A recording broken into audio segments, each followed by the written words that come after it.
실제로 26년 서울시에서 중소형 꼬마 빌딩을 지을 때 평균 평당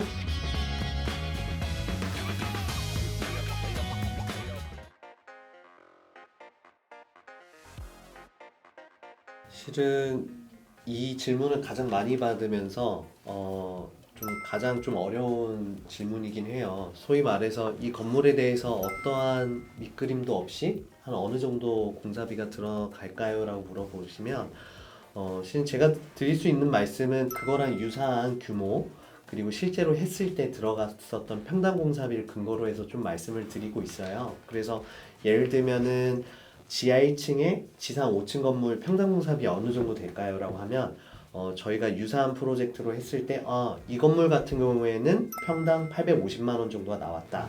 그거에 추산해서 이렇게 말씀을 드리고 있는데요. 예를 들어서 그 땅 자체가 지하에 안반이 있다. 그렇게 했을 땐 지하 공사비가 좀 더 늘어날 수 있는 부분이 있고요.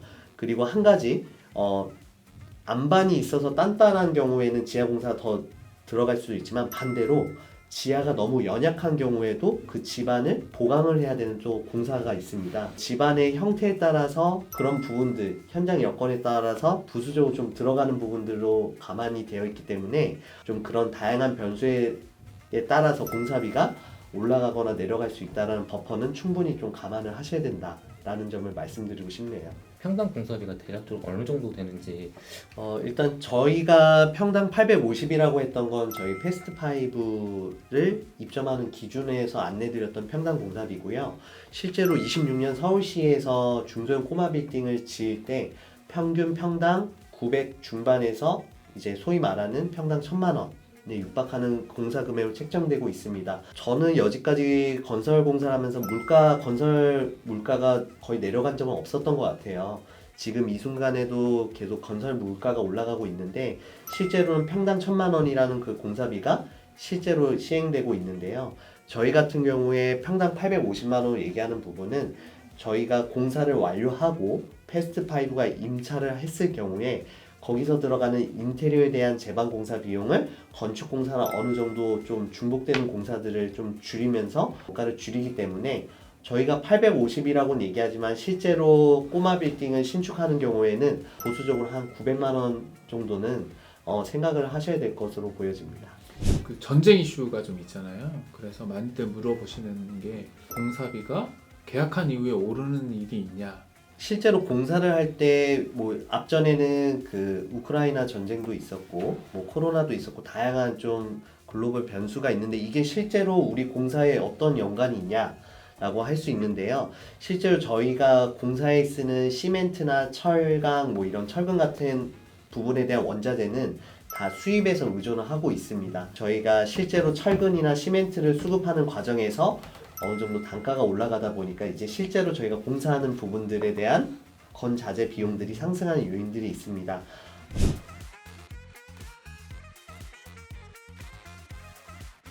네, 맞습니다. 저희가 통상 이제 평당 850만 원이다 900만 원이다 하는 거는 전체적인 공사비를 얘기를 드렸지만 실제로 공사비를 뜯어서 보면은 크게 세 가지로 나눠 볼 수 있을 것 같아요. 재료비, 노무비, 경비. 예를 들어서 방금 전쟁이나 이런 이슈 때문에 그 공사비가 올라간다라는 부분은 재료비에 속하는 걸로 봐주시면 될 것 같고요.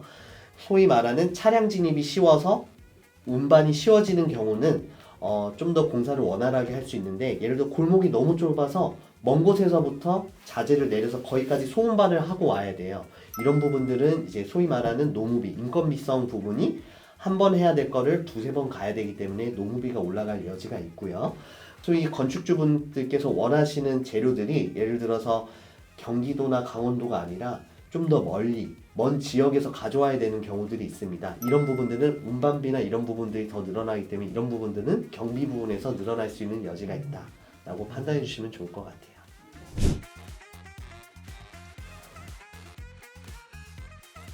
사실 그 반지하의 성격을 가지고 있는 그런 땅들이 있습니다. 그리고 그런 거를 짓는 건축이 있는데 전제 조건이 좀 필요해요. 이제 대지가 경사를 가지고 있다든지 그런 조건을 갖고 있을 때 결국에는 저희가 1층을 어디로 볼 것이냐에 따라서 건물을 얼마만큼 지을 수 있는지가 좀 바뀐다고 보시면 될 것 같아요. 경사지의 땅은 대지의 가중평균을 매겨서 그 가중평균의 2분의 1 이상이 결국에는 그 지하에 묻혀 있어야 이걸 지하로 인정을 받을 수 있기 때문에 그래서 이제 반지하라고 부르는 성격을 갖고 있고요. 이 부분에 대해서 장단점이 있습니다. 지하 공간의 채광이 좀 더 잘 돼서 오히려 지하의 임대료를 더 올릴 수 있다는 장점이 있는 반면에 단점으로 보면 1층의 레벨도 같이 올라가줘야 되기 때문에 1층의 접근성이 떨어진다고 보시면 될 것 같아요. 그래서 이게 무조건적으로 좋은 전략이라기보다는 그 지역의 가로에 유동인구가 어느 정도 있고 가로가 활성화되어 있는지 그리고 땅이 가진 성격이 어떤 건지를 종합적으로 판단을 해서 그런 전략으로 접근을 해야 되지 않나 싶습니다. 솔직히 전체 사업 비중을 봤을 때 가장 많은 재원이 들어가는 게 이제 공사입니다. 이제 건축주분께서는 말 그대로 아까 말씀하신 대로 지하층 부분은 용적률 산정이 안 되니까 많이 개발할수록 뭔가 이익이 있을 수도 있긴 한데요. 실제로 지상층 공사 대비 지하층 공사가 최소 2배에서 3배 정도 똑같은 면적을 구현하기 위해서는 더 많은 돈이 들어갑니다. 무작정 깊게 핀다라기보다는 전략적으로 가성비 있게 좀 개발을 하고 그 건축공사비에 대한 재원을 회수해 가시는 방향 그 부분이 같이 고려가 돼야 공사적인 측면에서도 어느 정도 좀 답이 나오지 않을까 싶습니다. 사실 이런 약간 언덕에 있는 그런 건물보다는 약간 평지에 있는 게 그래도 가장 가시성도 좋고 접근성도 좋고 누가 봐도 여기는 좋다라고 판단되는 게 가장 좀 좋은 것 같아요. 사실 물론 언덕에 있는 건물이 무조건 안 좋다는 건 아니고 그래도 언덕보다는 평지에 위치한 건물이 좋다. 그리고 제가 한 가지 그래도 일단은 기본적인 입증이나 컨디션 그런 용도에 대한 거는 1차적으로 봐야 되지만 일단 공사비 부분에서 이런 거는 좀 공사비가 많이 나올 것 같은데요 하는 좀 컨디션들이 있어요. 저희가 실제로 프로젝트를 해보면서 좀 체감하면서 느끼는 부분들이긴 하는데요. 일단은 입지가 좋더라도 건물에 대한 인동 간격, 건물 간의 간격 자체가 저기에 진짜 사람이 들어갈 수 있나 할 정도 되게 좁은 건물로 이렇게 세워진 건물들이 있습니다. 실제로 이런 건물들이 개발을 들어가게 되면은 건물 간의 간격이 너무 좁다 보니까 공사하는 부분에 대해서 좀 애로사항이 있고 또 이런 부분들을 좀 해결하기 위해서 좀 비용적인 부분들이 좀 늘어나는 부분들이 있습니다. 그래서 어느 정도 좋은 입지에서 건물 간의 간격이 어느 정도 좀 확보가 되어 있는 건물이 좀 좋을 것 같고요. 너무 붙어 있거나 좀 협소한 부분들은 실제로 신축할 때 이런 부분들이 가설공사나 기타 뭐 구조 검토 이런 부분에 대한 재반 비용들이 좀 늘어날 수 있다는 점이 좀 있습니다.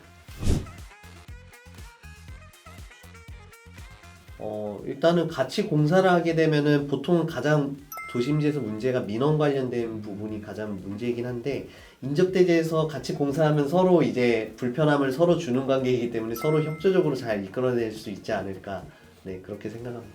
근데 저희 건축주분들께 되게 다 만족해 하시는 게 일단 그 민원을 보통 일반적인 건축주분들이 개인이 했을 때는 그 민원 대응을 다 그 본인 개인이 해야 되는데 지금은 저희가 다 이게 대응을 하고 있잖아요. 그렇죠?